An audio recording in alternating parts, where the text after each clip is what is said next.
दीर्घ 60 वर्षर क्याबिन सहर हटिब क्याबिन खोर्धारे नाही नथिबा हट चमट गत 10 तारिख में पौर प्रशासन डाकबाजी जंत्र साहाय्य उच्छेदर घोषणा करा जायथिला।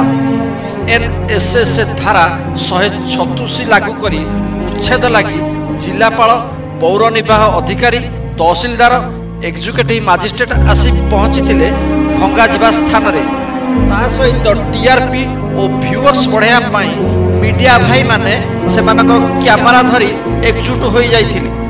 व्यवसायी मानकर परिवार सहित ट्रैफिक रे बसिथिले धारणा रे हाईकोर्ट द्वारस्थ हवा परे 5 तारिख हाईकोर्ट शुणाणी करी 3 मास मध्य व्यवसायी को उचित थैथान करने को पौर निर्वाही अधिकारी को निर्देश देथिले। घटनास्थल रे आसी पहुंची नेता और अधिकारी समस्ते राजनीतिर रुटी सेकी व्यवसाय को देले पुला पुला प्रतिश्रुति सांगरे मेंचा मेंचा आश्वासन। व्यवसायी परिवार चाहि रहिथिले सेमानकर पीढ़ी पर पीढ़ी व्यवसाय करी चलुथिबा क्याबिन खोर्धारे क्याबिन गुड़िक सते जेमती हाथ ठारी विदाय नेउछि तार मालिक ठारू।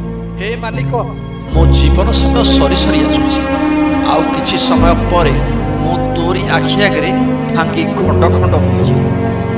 खोर्धारे व्यवसायी निरीह आखिरे ताको भंगा ददरा क्याबिन को ने अपेक्षा करिथिले केबे आसीबो राक्षस बुलडोजर।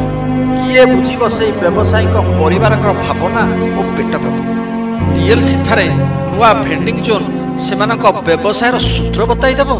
वर्ष वर्ष धरी दुकानी दुकानी भितरे भावर आदार प्रदान मिलित पूजा हस खुशीर भसाणी आउ फेरी आसब किंतु प्रशासन सेठारे मुंड नुआइला आउ 5 दिनर महलते चलीगला।